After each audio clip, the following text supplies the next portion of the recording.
All right, YouTube, as the title suggests, this is an update to my video number 593 on opening SFW model Sentry safes. And so in that video, I do show you how to take the keypad off the door. So if you want to know how to do that, check out video 593. And it also shows you how to recover the factory code once you got the safe open. That video is going to be linked here in the top right corner. And on the new version of the tool here, what you're going to do once you get the keypad off, there's this connector on the back right here, and you've got black, green, yellow, and red. And the black and green is what we're going to focus on. And then on our board here, the board is actually labeled going this direction here. You got A, B, C, D, and the other way, goes 1 through however high it goes.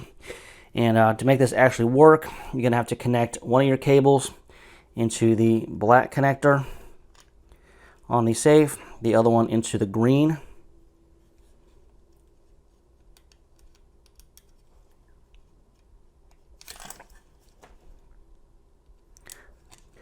Like so. Make sure you get them in there, get a good connection. And then the one that's going into the green wire, you're going to connect it to row 3. You can put it in A, B, C, or D. It doesn't matter. It just needs to be in row 3 there.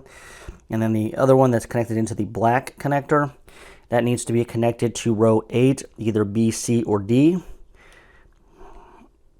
And then once you're in there and you've got a good connection, then when you push the button here, what will happen is the actuator the solenoid should drop like that, which would open the actual safe, and then it's going to change the code to 1, 2, 3, 4, 5. And then, like I said, if you want to recover the factory code, check out video 593, and it shows you how to get the factory code so you can change that 1, 2, 3, 4, 5 to a code that hopefully you can remember next time. So we'll give it a shot here. So just push the button, and notice that the solenoid fires here. And turn it off. And now safe's going to be open, and now the code is going to be set to 1, 2, 3, 4, 5. And then, like I said, check out 593, show you how to get that factory code, and then you can change it from there. So if you have any questions or comments about this, you can leave them in the comments, and until next time, we'll talk to everybody later.